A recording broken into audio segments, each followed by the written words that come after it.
At the industrial edge of Virellon City, where freight towers hummed through the night and cargo drones traced silent routes across the sky, the warehouses were designed for efficiency, not compassion.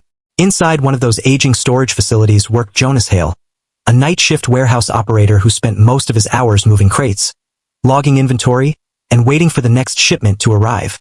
His life was routine, predictable, and unnoticed. That was exactly how he preferred it. The galaxy beyond Virellon was unstable. Political tensions, trade disputes, and sporadic conflicts between alien factions had turned many border worlds into quiet pressure points.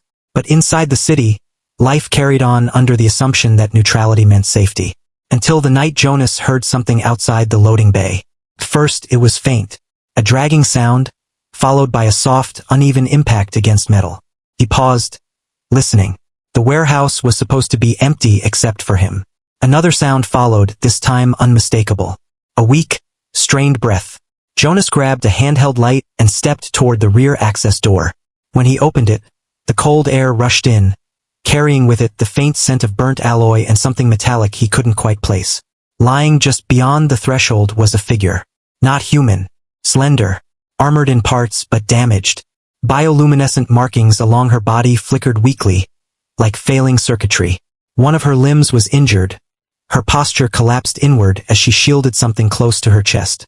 A small child. The alien looked up. Not with aggression. With desperation. Jonas froze. His instincts told him to step back, to report it, to avoid involvement. But the condition of the pair made one thing clear. They wouldn't survive the night outside. The alien tried to move, but her body gave out. She let out a low, strained signal, less of a threat, more of a plea. Jonas hesitated only a moment longer.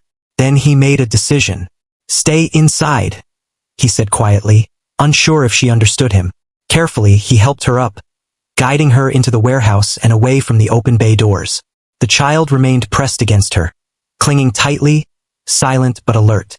He sealed the entrance behind them and dimmed the internal lights to avoid drawing attention. For the next several hours, Jonas worked in silence.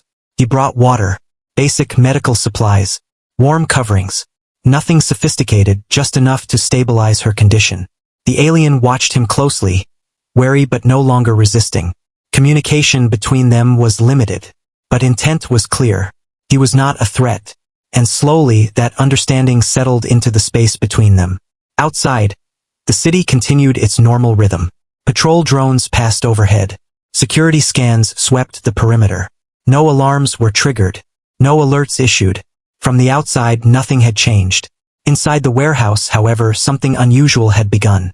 The alien mother regained enough strength to sit upright. Her child, still close, began to relax slightly. Jonas kept his distance, respecting their space, but remained nearby in case they needed assistance. At one point, she attempted to activate a small device embedded in her wrist. It flickered weakly, then shut down, likely damaged. Jonas noticed and didn't interfere. He simply adjusted the environment, reducing noise, ensuring the space remained quiet and secure. Hours passed. At no point did he ask who she was. He didn't need to. By the time the first light of dawn began to filter through the high windows, the warehouse had become a temporary refuge rather than a storage facility. And then the shift in the atmosphere began. It was subtle at first, a distant vibration. Jonas paused, sensing it through the metal floor. Then another, and another. Not random, coordinated. He stepped toward one of the narrow viewing panels near the upper level and looked outside. What he saw made his breath slow. Movement across the city. Not panic. Not chaos. Precision. Ships that hadn't been visible the night before now hovered above key sectors. Ground units, organized, structured, were deploying in formation. Checkpoints that had been manned by city security were being overridden. Communications towers were active, but their signals appeared redirected. The city was not under random attack. It was being taken. Systematically. Jonas stepped back, processing what he was seeing. Then he turned slowly toward the warehouse floor. The alien mother was now standing. Not fully recovered, but no longer collapsing. Her posture had changed. There was no longer fear in her stance. Only focus. She activated the same device again. This time it responded. A signal pulsed outward, strong, stable, and unmistakably authoritative. Jonas realized something in that moment. This was not a civilian, not a refugee. not someone fleeing a conflict. She was connected to what was unfolding outside. And he had unknowingly sheltered someone important. Very important. Moments later, the warehouse doors at the far end received a knock. Not aggressive, but precise. Not forced, but acknowledged. Jonas approached cautiously. The doors opened automatically. Outside stood multiple armored figures in formation. Their presence was disciplined, their equipment marked with insignias he didn't recognize. They did not enter immediately. Instead, one stepped forward and spoke in a clear, formal tone through a translator unit. Confirm presence of Commander Kalra. Jonas remained still.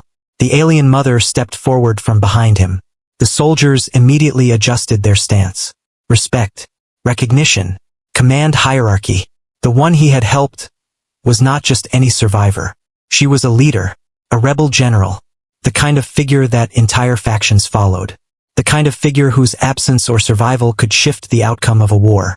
She exchanged a brief signal with the soldiers, something Jonas couldn't interpret, but the reaction was immediate. Units across the city synchronized their operations. What Jonas had witnessed from a distance now made sense. This was not an invasion without structure. It was an operation led with precision, and the warehouse he stood in had unknowingly become a point of protection for the very individual directing it. The general turned to Jonas. For the first time since the night began, her expression softened, not with weakness, but with acknowledgement. She gestured toward him, then spoke through the translator. Without your intervention, I would not have survived long enough to return. A pause. Then the translator continued. You chose shelter over caution. That decision has altered the outcome of this conflict. Jonas didn't respond immediately. He wasn't a soldier. He wasn't part of any war. He had simply helped someone who needed it. Outside, the city continued to transition under new control. By the morning, the balance of power had already shifted. And inside a quiet warehouse that most people would have overlooked, a single act of shelter had become a turning point in a much larger conflict.